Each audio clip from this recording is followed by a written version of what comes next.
Good afternoon, everyone. Bonjour tout le monde. Alors, Thank you for joining today's news merci pour vous joindre dans cette conférence de presse. de presse. We will start out today with remarks from the Chair of the Council of the Federation, Manitoba Premier Heather Stephenson, followed by remarks in French. Nous commencerons par des commentaires de la présidente du Manitoba, Questions Mme Heather Stevenson, et nous suivis par le Premier ministre du Québec, François Legault. J'ai le plaisir de présenter la Première ministre du Manitoba, Heather Stevenson.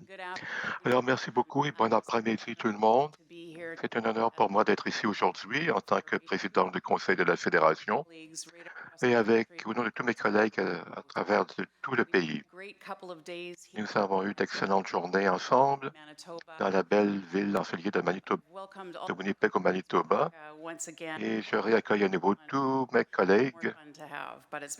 Nous aurons également d'autres événements aujourd'hui.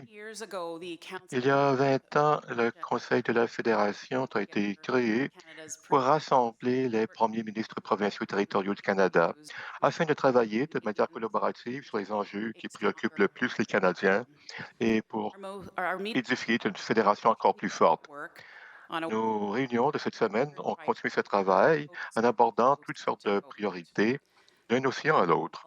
Ces enjeux concernaient la prestation des services offerts par les provinces et territoires, le développement des ressources et la croissance économique, les emplois, les possibilités disponibles aux provinces et territoires.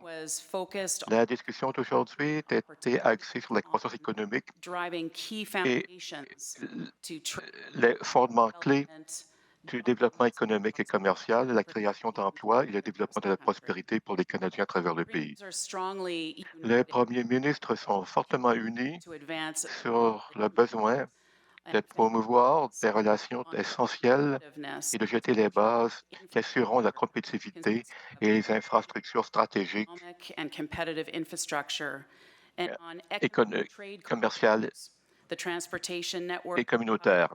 Nous sommes également déterminés à améliorer nos couloirs et nos corridors de transport pour amener nos produits au marché afin de supporter ces infrastructures économiques et stratégiques. Les premiers ministres provinciaux et territoriaux demandent la convocation d'une rencontre des premiers ministres pour discuter de ces priorités.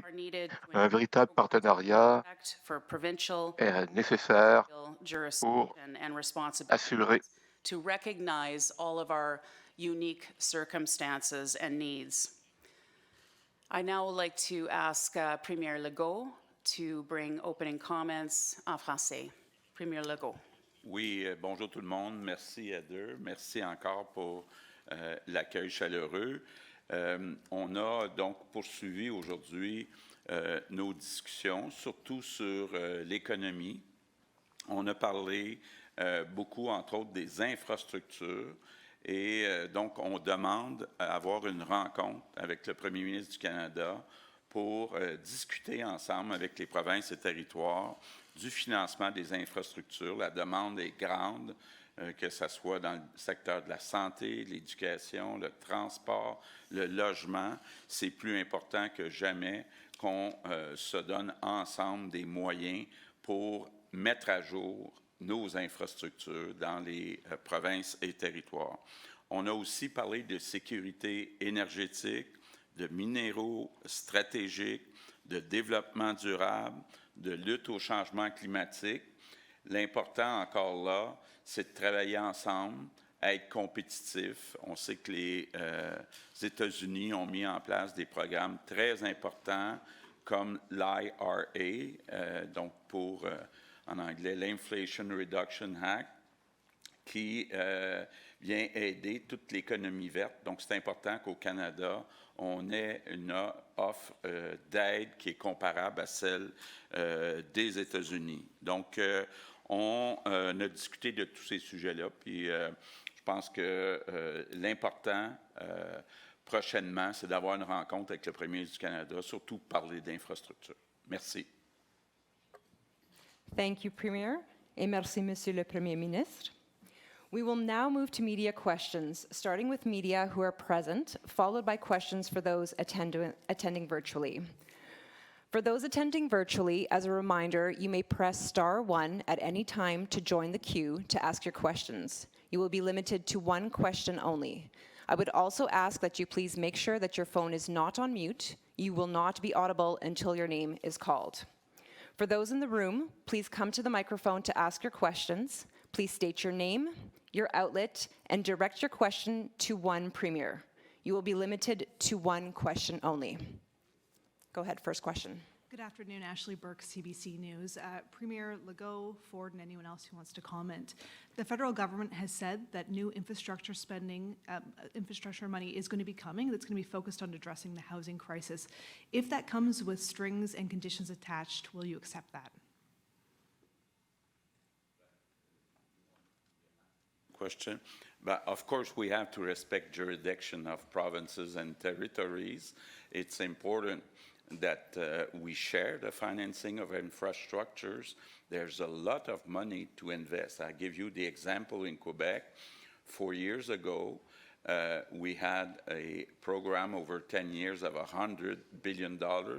We now have a program of $150 billion. So it's an increase by 50%, and we still need more. So we still need the help of the federal government, but we think that it should respect our jurisdictions. Well, when it Bonjour comes, oh, I'm sorry. Sorry. Go ahead. Well, when it comes to housing, I always look for cooperation and collaboration with all three levels of government, municipal, provincial, and federal, and any help the federal government can give us. I'm all open to any ideas that they have. I just want to remind everyone, 504,000 people landed in Ontario, fastest growing jurisdiction in all of North America, bar none. And what comes with the housing is infrastructure. We have to focus on infrastructure right across this country, and no matter if it's the roads or the bridges, infrastructure in Ontario, the 413, the Bradford Bypass, and many other highways that we're building. So we look forward to partnering with all three levels of government. I would just add to that as well, when and why I think, to explain a little bit of the discussion around the table that we had over the last day or two, and including today, as it pertains to infrastructure, and why we landed with calling for a First Minister's meeting dedicated to infrastructures, is really three areas where infrastructure is vital. The first is community infrastructure. So, how are we going to move forward with the ICIP program, the gas tax program, avec le programme énergétique pour les communautés autochtones et d'autres, pour assurer qu'il y aura cette municipalité pour que les municipalités puissent répondre à leurs besoins spécifiques où qu'ils soient au pays. Ces besoins peuvent varier d'un océan à l'autre. Le deuxième aspect des infrastructures, ce sont les infrastructures économiques. Nos ports, nos couloirs qui mènent à ces ports à 150 000 vers le port de Vancouver. Il faut des investissements. Et ça, c'est une conversation plus large que nous devons avoir avec le gouvernement fédéral et avec tous ceux qui ont besoin des services à faire passer par à travers le pays. Et finalement, mais non des moindres, nous devons parler de la compétitivité que nous devons conserver dans notre pays. Au Canada, maintenant, nous sommes en concurrence avec l'Inflation Reduction Act. On a eu quelques annonces au cours des derniers jours en Ontario. Et il y a d'autres investissements dans les minéraux critiques.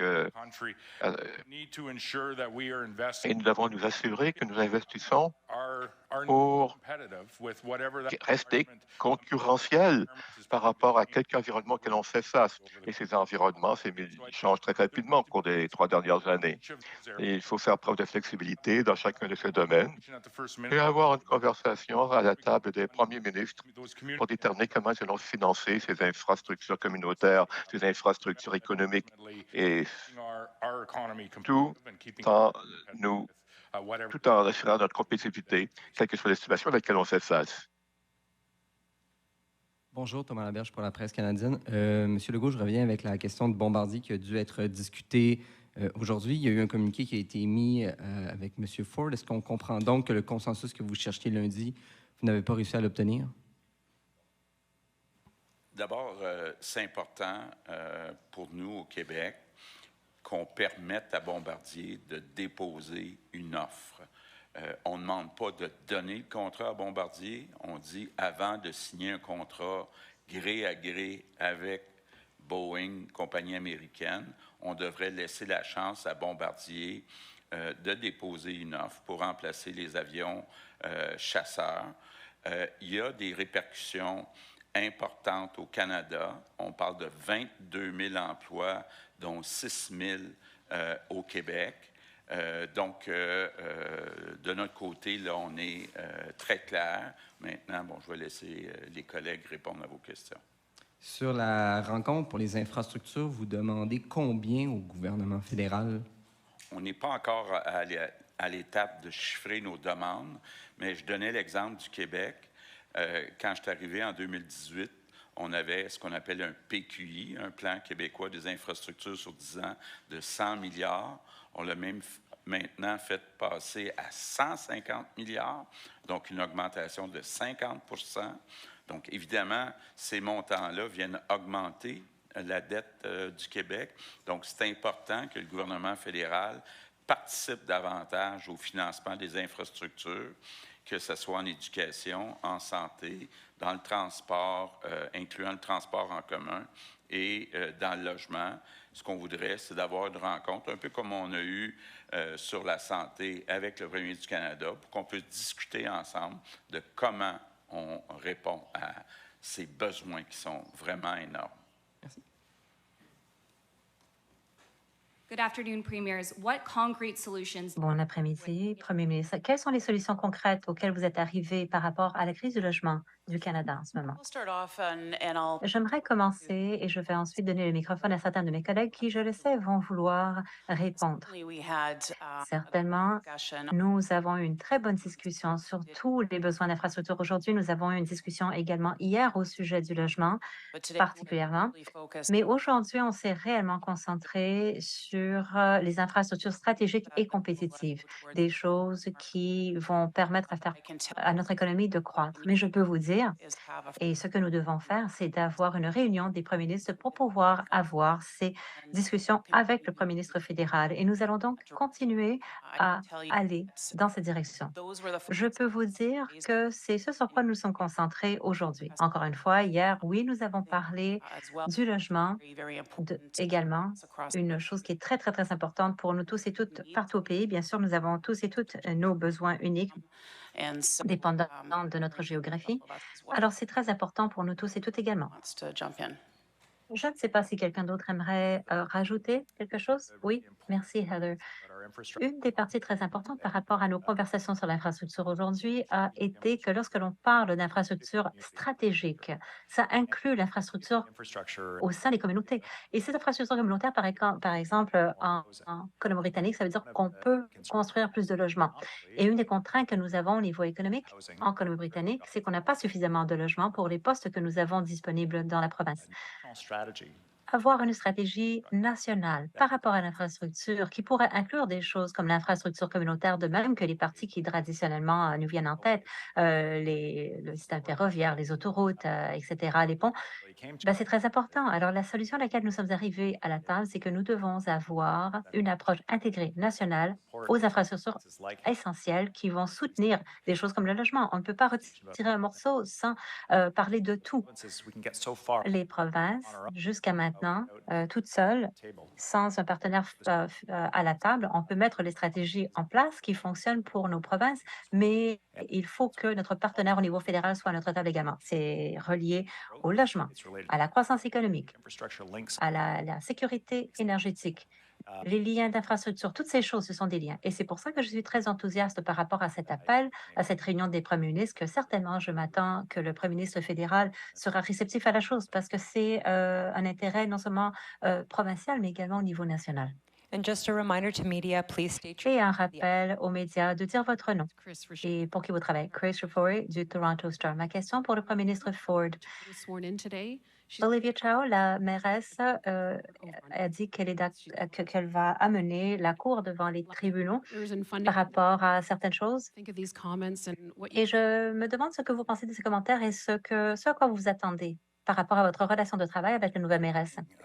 Eh bien, les commentaires sont décevants. Déjà, les premiers commentaires, et on parle de tribunaux. Bon, moi, je vais travailler avec qui que ce soit. J'ai une très bonne relation avec Andrew Herbert, un ancien leader du Nouveau Parti démocratique, une très bonne relation également avec Stephen Del Duca, et les deux étaient contre moi lors des élections. Alors moi, je crois de travailler collaborativement. On a besoin de logements à Toronto, dans la grande région de Toronto. On va construire 1,5 million de logements. C'est ce sur quoi nous devrions nous concentrer et pas nécessairement d'un niveau 1 à 100 pour les personnes autour de la province. Dans toute la province, ils ne vont pas parler de Ontario Place. Ils vont parler de l'abordabilité, comment payer leurs loyers, leurs hypothèques. C'est ça qui est important pour les gens, pas seulement en Toronto, mais partout en Ontario. Et nous avons un plan très agressif un projet de transit le plus grand d'Amérique du Nord et dans la région de Toronto. Et les lignes de l'Ontario, juste une ligne en Ontario va prendre 10 250, va retirer ce nombre de voitures des routes, 365 jours par année. C'est ce sur quoi nous allons nous concentrer et j'espère qu'elle restera avec un esprit ouvert pour travailler de manière collaborative avec nous. Bonjour, Sébastien Desrosiers de Radio-Canada. Ma question est pour vous, Monsieur Legault.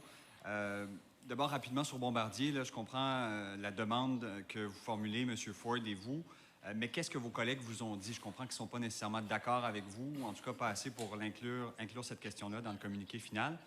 Puis justement, on a l'impression parfois que vos discussions se résument à une liste de demandes à Ottawa.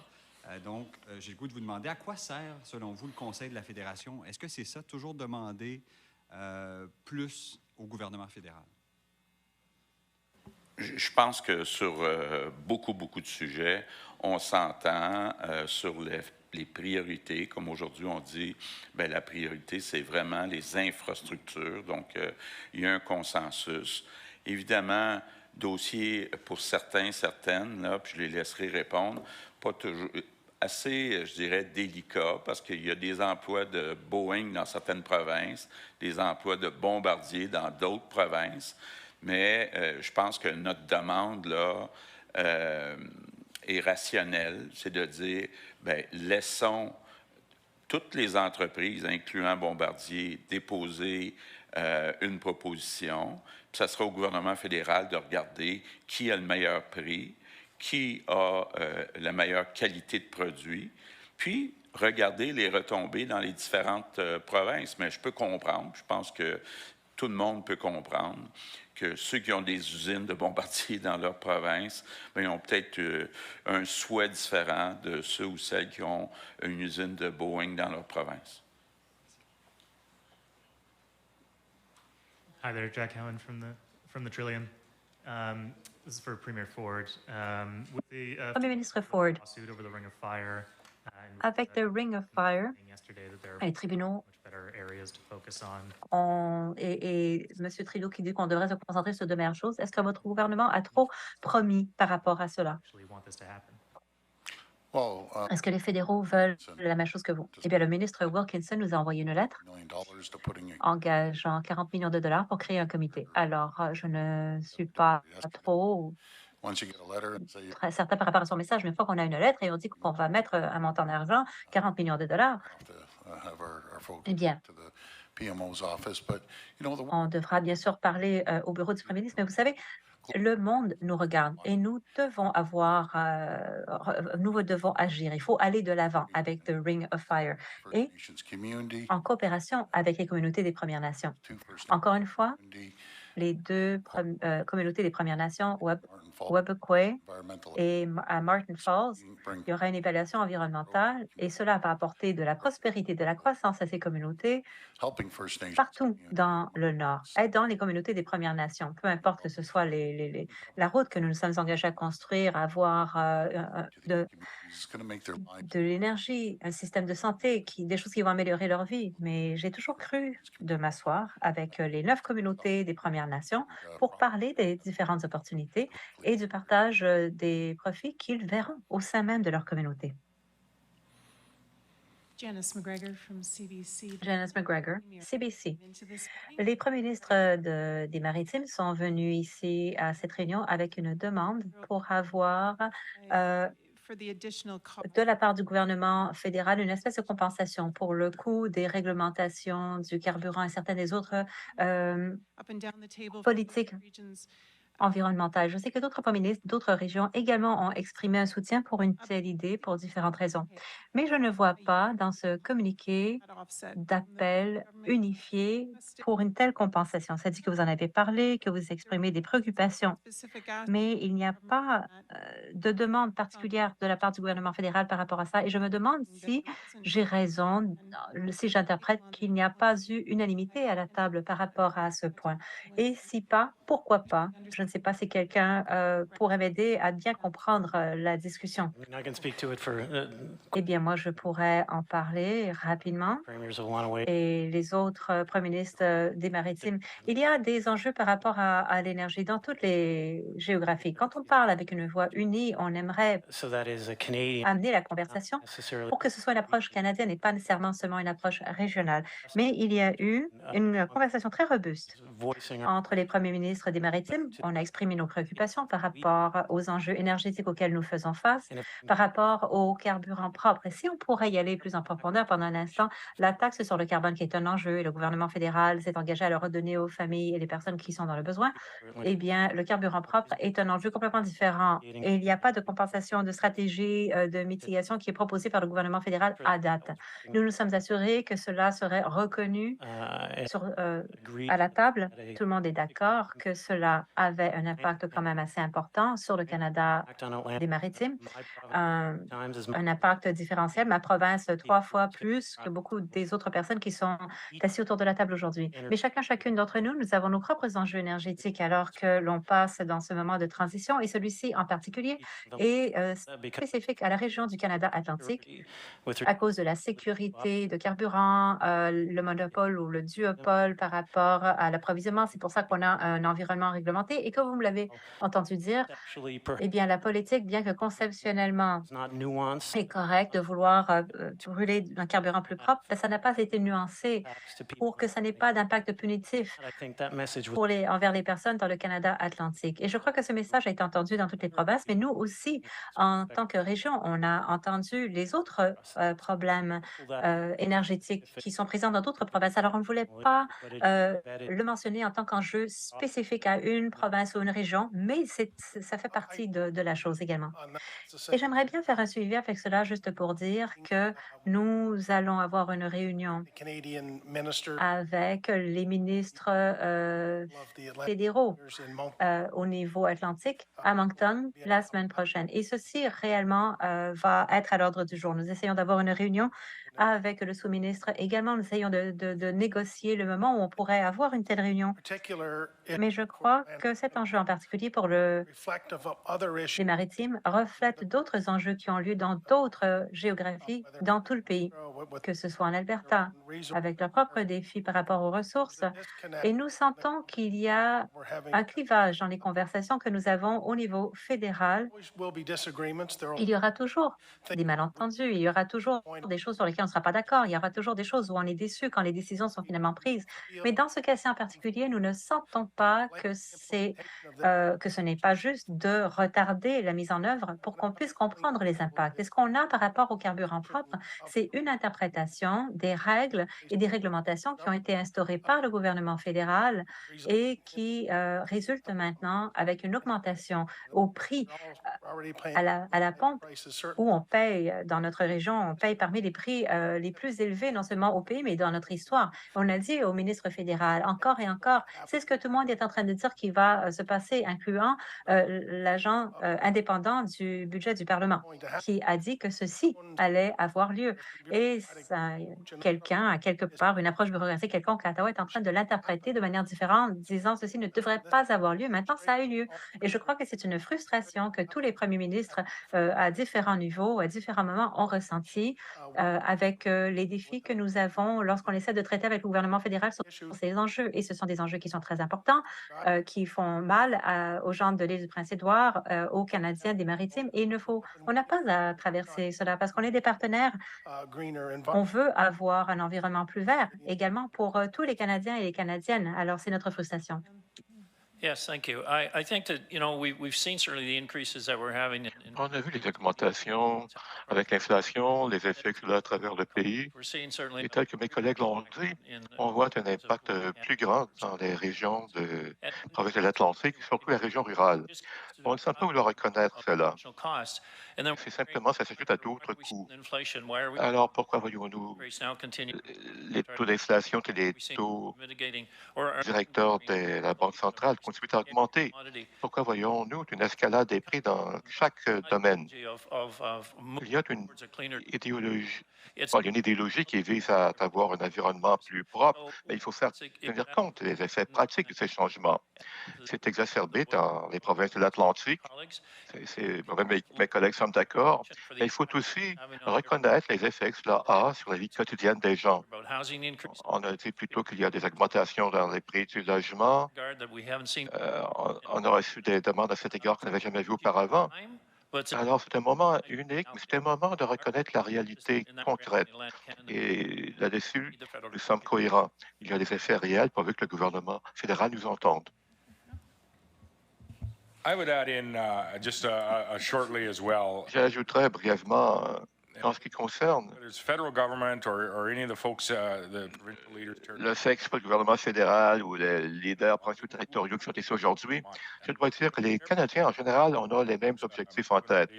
Et dans tout ce qu'on fait, dans nos vies quotidiennes, dans tout ce qu'on produit, on veut tous avoir un moindre effet sur l'environnement, surtout dans le cas the products that we do. de la production de nos However, when you marchandises. see after policy, Mais lorsqu'on cost to those empile politique par-dessus politique, eh bien, il y a des coûts. Il faut être conscient de ces prix. Ils sont ressentis par des Canadiens et des Canadiennes maintenant. a broader Et on devrait certainement avoir une discussion plus large sur ce que sont ces coûts, sur ce qui est réalisable and how we're going to get et sur la façon dont on peut different areas atteindre les objectifs que nous visons dans différentes régions du pays. Nous sommes dans des emplacements différents, nous avons des besoins différents. adjustments that we need to Il faut faire des ajustements en fonction de ces différences. electricity regulations, for example. La réglementation sur l'électricité propre, ça, c'est une autre couche de coûts qui est ajoutée. That cost, En Saskatchewan, which we can achieve a net zero. que nous pouvons atteindre l'objectif de Would be about an additional $8 billion. la carboneutralité d'ici 2035, mais le coût That's serait $1 million qui va apparaître to those that pour using electric heat, which are pour réparer, par exemple, les appareillages pour la chaleur there needs to be broader consultation. électrique utilisée surtout dans les communautés autochtones.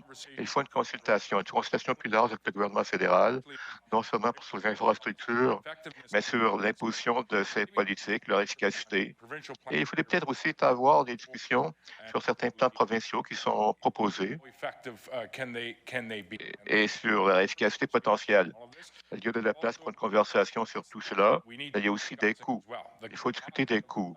What the largest energy oil producing province in Les coûts de ce que les grosses provinces énergétiques produisent, par exemple, lorsqu'ils doivent envisager la séquestration du carbone, etc.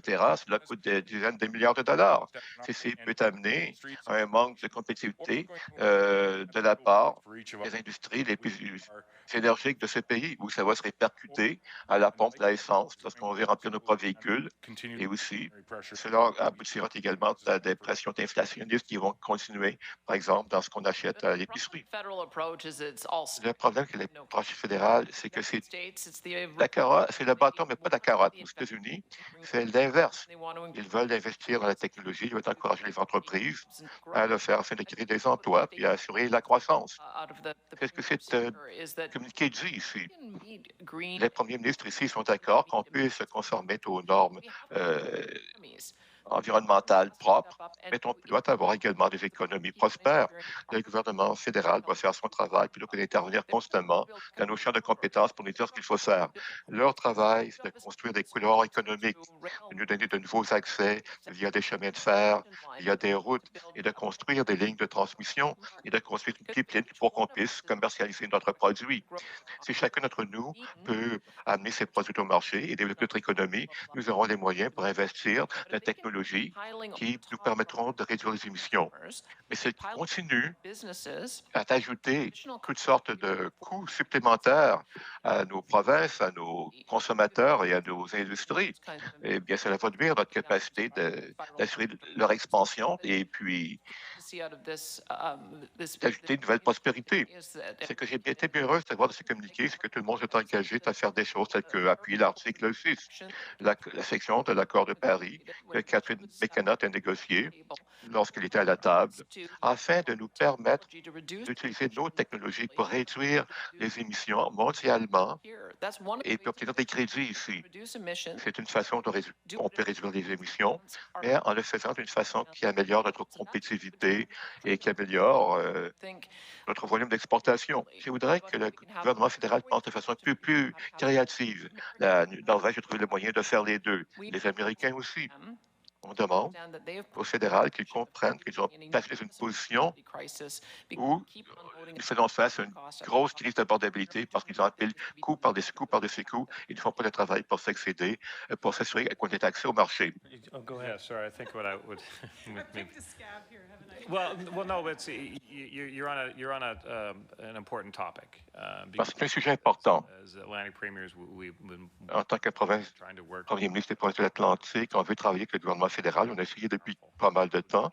On leur a dit que certaines de ces mesures seraient nuisibles.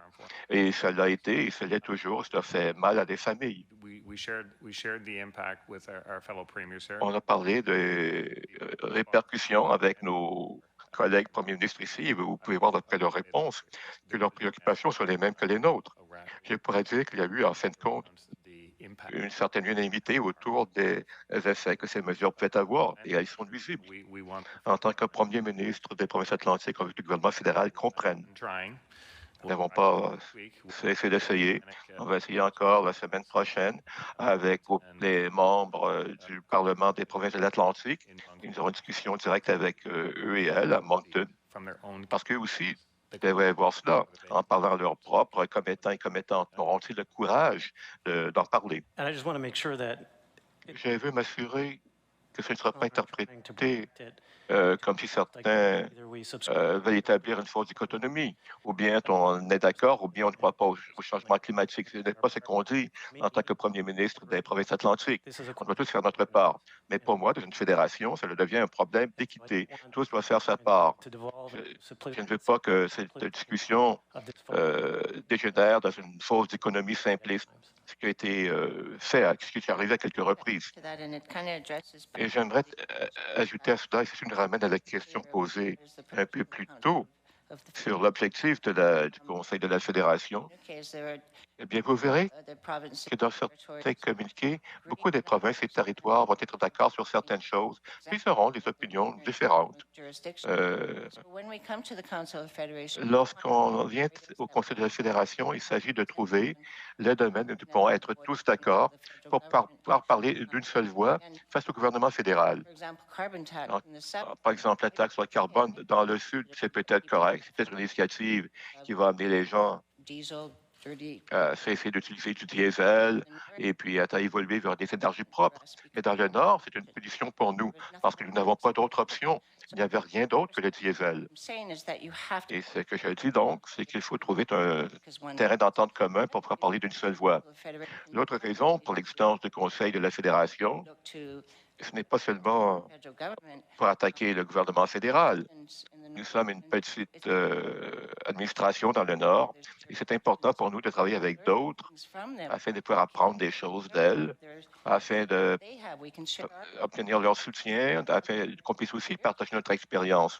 Il y a quelques années, tous les premiers ministres autour de la table ont travaillé sur la RGE de la santé mentale, qui ont examiné les pratiques exemplaires à travers le pays. C'est notre objectif. Nous sommes un Canada et aucune administration ne devrait se retrouver isolée si on croit qu'on est tous des Canadiens et des Canadiennes. Moi, je dépends beaucoup du Conseil de la Fédération pour pouvoir aider ma propre population. Bon après-midi, Canada Bullet, Global Winnipeg. Une question pour la première ministre Stevenson. Le gouvernement fédéral promet d'examiner Les contrats d'activité policière et civile de la GRC va arriver à terme dans 8 ans. Êtes-vous préoccupé par rapport à ce qui va arriver concernant le rôle de la GRC? Yes, thank you for the question. Oui, merci pour cette question parce qu'on a eu une très bonne discussion sur le sujet et je sais que certains de mes collègues voudront intervenir sur le sujet. Nous sommes très préoccupés parce qu'il n'y a aucune indication des plans du gouvernement fédéral pour l'avenir en ce qui concerne la GRC. Et je peux vous dire que dans certaines provinces et territoires, y compris au Manitoba, on dépend de la GRC pour offrir ce type de service à l'extérieur de Winnipeg. Donc, l'avenir est préoccupant. Le gouvernement fédéral est responsable de négocier des contrats. Nous n'avons pas de mot à dire sur le sujet, mais les coûts augmentent également. Et l'autre défi que nous avons identifié, c'est le taux de postes vacants qui est important, certainement au Manitoba et dans d'autres États à travers le pays. On veut s'assurer qu'ils nous expliquent très clairement quels sont leurs projets par rapport aux activités policières. Le gouvernement fédéral va nous dire plutôt que tard qu'est-ce qu'ils vont faire. Je ne sais pas si mes collègues veulent intervenir également. Ils semblent être un message un peu contradictoire quant à leur engagement à maintenir ces contrats d'activité policière. C'est sur certaines provinces comme la nôtre, il y a une situation où on élargit le nombre de shérifs parce qu'on anticipe qu'ils ne voudront peut-être pas continuer à offrir ou élargir ce service. On espérait qu'il soit plus clair. Si on voit tous les postes vacants auxquels on fait face, vous serez surpris d'apprendre que c'est dans d'autres provinces. Il semblerait que la force est plus ou moins sur le point d'être réduite à son effectif par attrition. Ce n'est pas leur intention, il faut le savoir. Et si c'est le cas, il faut que les provinces qui dépendent de la GRC commencent à pouvoir offrir d'autres services, à donner de l'information, etc. Et cela prend du temps. Alors, j'aimerais que le gouvernement fédéral nous dise très clairement ce qu'ils ont en tête. Nous avons reçu une lettre du ministre Modocino, mais on n'a pas encore eu de discussion ouverte. On ne connaît pas encore les intentions du gouvernement fédéral. Pour la Colombie-Britannique, c'était remarquable d'entendre les premiers ministres à travers le pays à nous dire que la question de la GRC a des effets importants sur la sécurité publique, comme en Colombie-Britannique. Nous avons des agents qui travaillent des corps de travail extrêmement longs. Ils sont de plus en plus stressés, fatigués. Ils partent en permission d'absence, ce qui empire le problème. On ne voit pas de voie très claire de la part du gouvernement fédéral qui nous permettrait de faire occuper ces postes vacants. Nous avons la force de la GRC la plus importante au Canada. Et puis, bon, on va commencer nos discussions avec le gouvernement fédéral parce que le contrat avec la GRC va se terminer vers les années 30, les années 2030. La situation actuelle n'est pas tenable pour la Colombie-Britannique.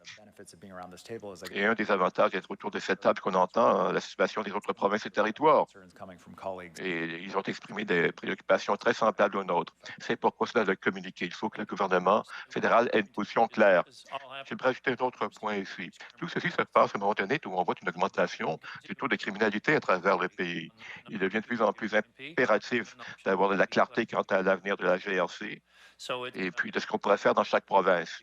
Il est important d'avoir une décision bientôt. Lindsay Gay, Radio-Canada. My question is for Premier of Manitoba. What's your plan to improve the competitiveness and quels sont vos plans pour augmenter la compétitivité et pour combattre l'inflation ici au Manitoba? Thanks very much. And my focus Merci beaucoup. as a government has been on Notre priorité comme gouvernement, c'est d'assurer que le Manitoba soit compétitif à travers le pays. C'est pourquoi j'ai mis sur pied un comité aviseur qui va nous conseiller à cet égard.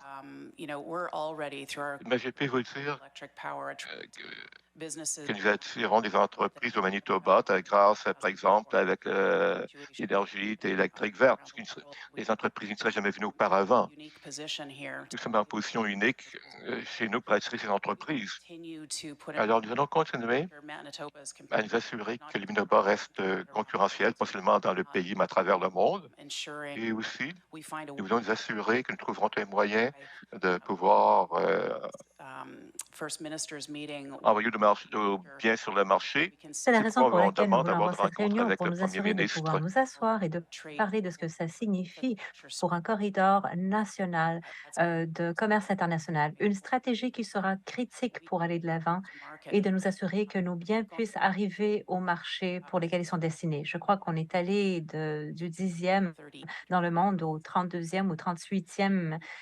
C'est quand même assez important et nous devons nous assurer que nous placions cette infrastructure qui a beaucoup de valeur en place pour nous faire revenir pas seulement en 10e place, mais on espère encore mieux.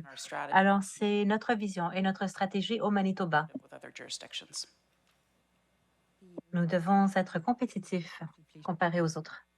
The fight against inflation, yeah. La lutte contre l'inflation, oui, il s'agit d'être compétitif également. We know that Nous savons que inflationary pressures are les pressions inflationnaires sont très importantes not unique, au Manitoba. Et ce n'est pas unique au Manitoba non plus. Et but we did put various nous avons terms plusieurs plans sur le court terme pour rendre la vie plus abordable pour les Manitobains, mais également nous avons étudié et nous assurer que notre taxation soit compétitive dans tout le pays. behind there, and Mais we want to nous sommes malheureusement très en retard et nous voulons nous assurer que making an environment nous that's conducive to growing. créons un environnement au Manitoba qui soit bon pour faire croître notre économie. Nous savons que c'est mieux non seulement pour fournir Supports in the way of un helping meilleur soutien en termes d'éducation, services sociaux, etc., mais également ça rend la vie plus abordable pour les Manitobains et les Manitobaines. Jeff Keel, CTV Winnipeg. Jeff Seal, CTV, je vais commencer avec vous, Premier ministre Stephenson et toute autre personne qui voudrait en parler également. Quel est le message aujourd'hui pour les propriétaires de maisons qui deviennent nerveux avec les personnes avec les taux variables, avec encore une augmentation du taux directeur aujourd'hui? Qu'est-ce que vous aimeriez dire à ces propriétaires? Qu'est-ce que peuvent faire les premiers ministres ou le gouvernement fédéral, les personnes avec des hypothèques? Oui, c'est une question très importante, Jeff, et merci de l'avoir posée. robust conversation around this inflationary pressures. Nous avons eu une conversation très robuste. Les pressions inflationnaires existantes sont très fortes. Nous voulons rendre la vie plus abordable pour tout le monde. So I think I've sort of answered Et donc, je crois que j'ai partiellement déjà répondu à la question, mais competitive. ce sont les choses sur lesquelles nous devons nous concentrer. Nous devons être compétitifs par rapport aux autres géographies. Making life more affordable. Et il s'agit de rendre que la vie soit plus abordable pour les Manitobains, Manitobaines. C'est la raison pour laquelle nous instaurons plusieurs choses en place, comme je l'ai mentionné avant, et ça va être très, très, très important à partir dans le futur. Je ne sais pas si quelqu'un d'autre voudrait mentionner que ce soit. Je crois que c'est un sujet très important. Et je crois que nous avons tous et toutes de l'expérience. Moi, j'ai des enfants et des petits-enfants, et oui, ça me préoccupe qu'ils puissent avoir leur maison vraiment, parce que c'est important de pouvoir soutenir la maison, d'avoir un logement. Et deuxièmement, c'est parce que je veux leur laisser ma maison, n'est-ce pas, éventuellement? La réalité est que je veux qu'ils quittent la maison, en fait. La réalité, c'est que les annonces pour les maisons, pour les logements et chaque programme, à chaque fois que j'en parle, il est important d'avoir de la flexibilité. Si l'on parle de l'argent par rapport au logement, parlant pour les territoires du Nord-Ouest, ce n'est pas seulement de construire des logements, mais d'assurer que ces logements soient abordables. Alors, nous voyons à l'intérieur comment on peut aider nous-mêmes pour les hypothèques, les personnes qui vont acheter la première maison, les personnes avec un faible revenu. Les gens qui ont à peu près mon âge savent que avoir un logement, c'était la chose la plus importante et c'était abordable, accessible à ce moment-là. Mais on a des gens maintenant à la fin de leur trentaine qui ont pour qui c'est impossible. Alors nous avons l'obligation, en mon opinion, en tant que dans ce domaine, d'avoir des programmes flexibles pour aider les jeunes et d'autres à pouvoir devenir propriétaires de maisons. Mon père m'a enseigné quand j'étais petite que quand on a un toit au-dessus de soi, ça va aller. Moi, j'ai plus de 60 ans et c'est encore un message qui résonne avec moi. Eh bien, vous savez, nous regardons toujours à l'abordabilité. Et moi, je ne suis pas à la faveur de ces taux très élevés. Je comprends ce qu'ils font, ce qu'ils essaient de réduire l'inflation, mais c'est quoi les conséquences quand ces gens doivent renouveler leurs hypothèques et ne peuvent plus se permettre les paiements? Ce n'est pas bon pour le pays, ça. Ce que l'on fait en Ontario, c'est qu'on prend le fardeau de, disons, aussi simple que une inscription de licence, le retirer en tant que fardeau des gens de l'Ontario, réduire la taxe sur l'essence de 10 sous. Et j'aimerais bien que le gouvernement fédéral pourrait faire pareil pour soulager un peu les gens. Retirer, par exemple, les frais sur les autoroutes de l'Ontario. Une des grandes choses qu'on a fait, c'était de créer une prospérité économique. Et je dis tout le temps, le gouvernement ne crée pas des emplois. Nous créons l'environnement et les conditions pour que les compagnies puissent venir prospérer et croître. C'est exactement ce que nous avons fait. Vous avez entendu les chiffres par rapport à l'emploi qui sont ressortis au mois de juin. Il y avait 16 000 emplois, 56 000, 93% ont été créés en Ontario. Et je dis tout le temps, ce qui est bon pour l'Ontario, c'est des postes réciproques dans toute la province. Quand l'Ontario va bien, on a vu plus de 25 milliards de dollars d'investissement dans le secteur des voitures depuis 2 ans et demi. Les sciences de la vie, c'est bon pour toutes les provinces. Mais continuer à augmenter les taux d'arrêt, les jeunes ne peuvent pas se permettre. Je comprends qu'on veut réduire l'inflation, mais qu'est-ce qui manque ici? Le fardeau, le coût, la pression, l'anxiété qu'ils sont en train de placer sur ces familles. C'est ça le problème. Et nous allons continuer à nous concentrer sur la croissance économique, la prospérité en Ontario, et nous allons réduire autant que possible le fardeau des impôts sur le dos des gens. Moi, j'aimerais bien que le gouvernement fédéral puisse suivre. Imaginez s'ils retiraient 10 sous par litre. Ça nous ferait avancer. C'est ça qui réduirait l'inflation. Parce que beaucoup de l'inflation, oui, c'est la dépense, mais ça vient aussi au coût énergétique. Et c'est probablement 30% de l'inflation, là. Alors, si on pourrait revenir, les gens s'en rappellent, ça fait pas si longtemps. On était à 1,10 $, 1,20 $ par litre. Et maintenant, je conduis et je vois 1,59 $, 1,60 $, même chose en Ontario. Ben ça, là, c'est un fardeau. Ça, c'est une pression aux familles. Je peux vous assurer qu'en Ontario, les gens de l'Ontario, moi, je vais faire tout ce que je peux pour réduire le fardeau qui se trouve sur le dos des personnes qui travaillent si fort pour créer une prospérité économique et une croissance. Pour la Colombie-Britannique, c'est très similaire à l'Ontario. C'est dévastateur en tant que nouvelle pour les familles qui ont des dettes, qui ont emprunté de l'argent pour différentes raisons, pour pouvoir avancer. Et aussi des gens qui ont des prêts maintenant, qui ont encouru des dettes durant la pandémie, par exemple. Et on se demande quand la Banque du Canada va prendre un pas de recul et voir quels seront les impacts. Parce qu'on n'a pas vu l'impact entier. Les gens n'ont pas encore renouvelé leurs hypothèques. Et les entreprises qui ont des problèmes sous les dettes n'ont pas encore commencé à faire faillite, mais ça va être le cas. Et ces postes seront perdus. Et ce ne sera pas seulement en Colombie-Britannique, ce sera partout au pays. Alors, la stratégie à long terme pour contrer l'inflation, en mon opinion, c'est d'avoir une infrastructure de haute qualité qui fait que nos exportations puissent sortir aux marchés mondiaux, que nos importations puissent entrer avec aussi peu de friction pour que ce soit moins cher pour tout le monde. Et encore une fois, ça démontre à quel point il est important que le gouvernement fédéral se concentre là-dessus.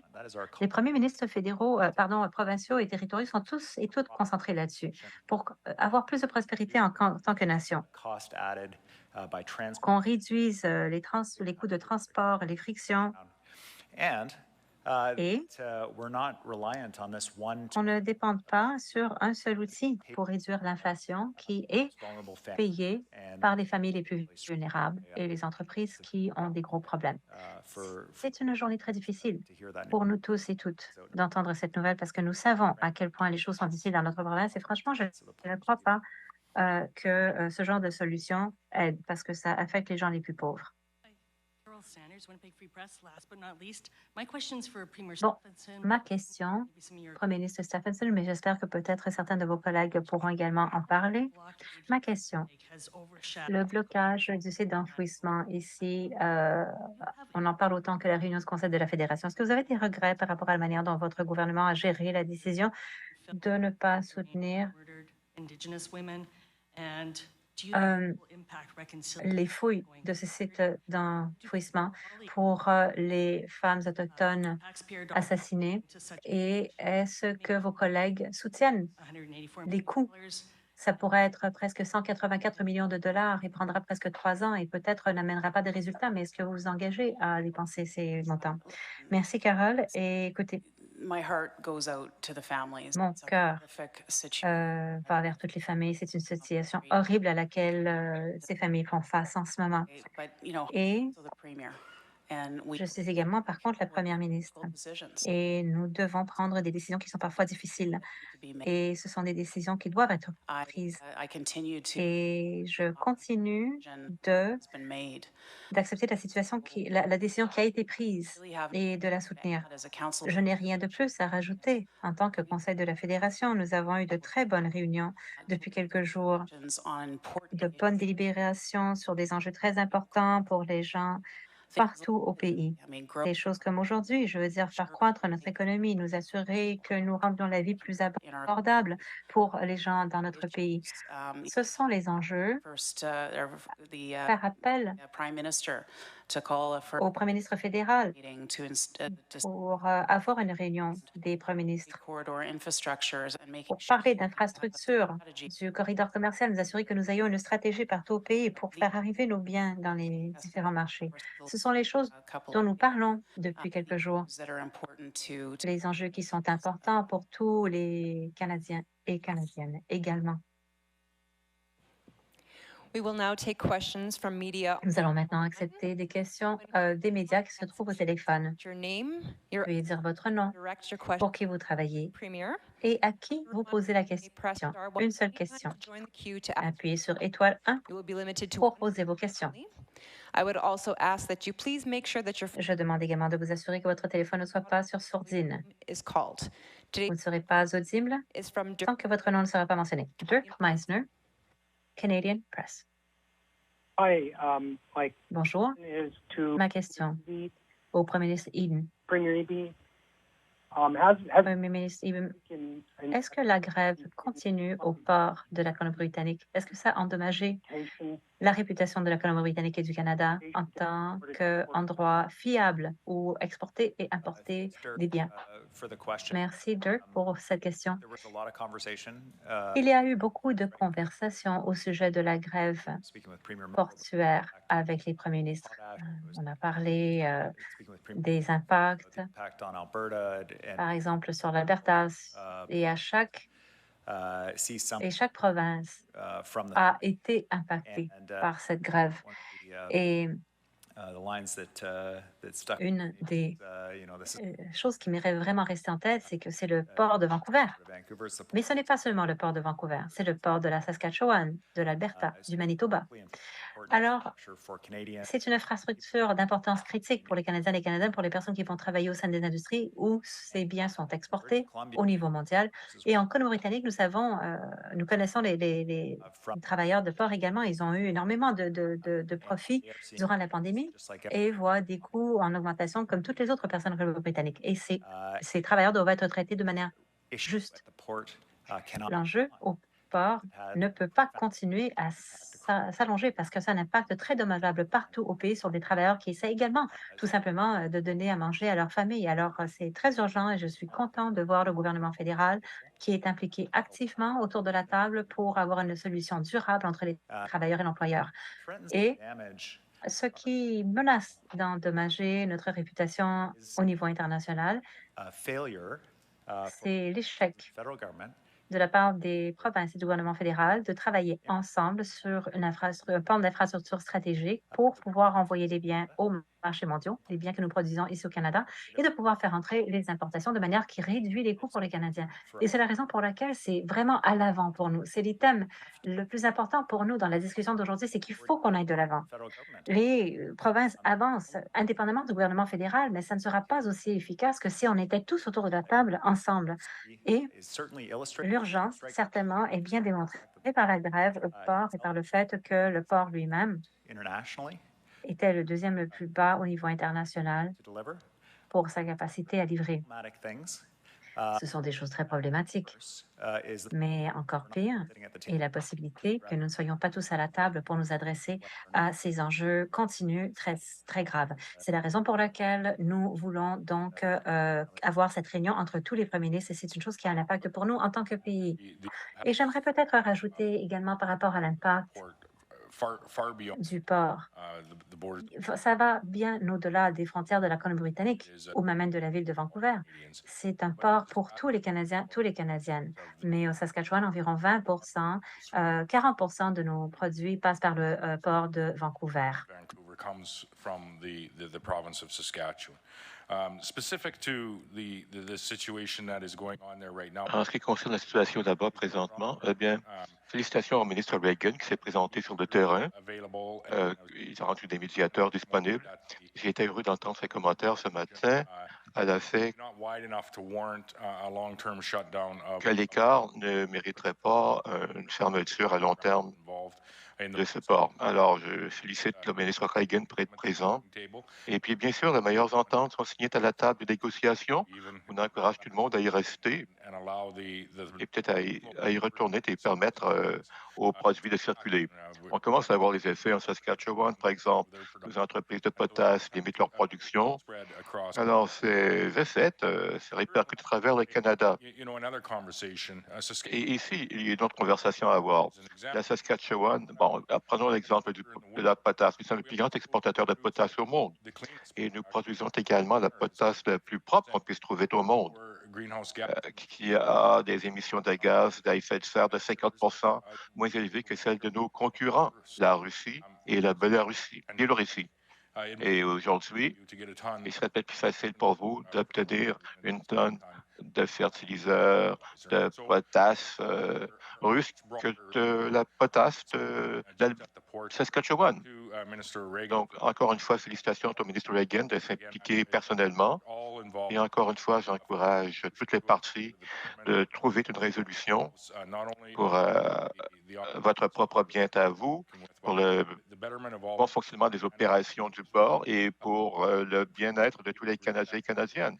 Je suis d'accord avec le Premier ministre et c'est pourquoi cette conversation est tellement importante lorsqu'on revient aux infrastructures canadiennes. C'est important pour nos municipalités, nos communautés.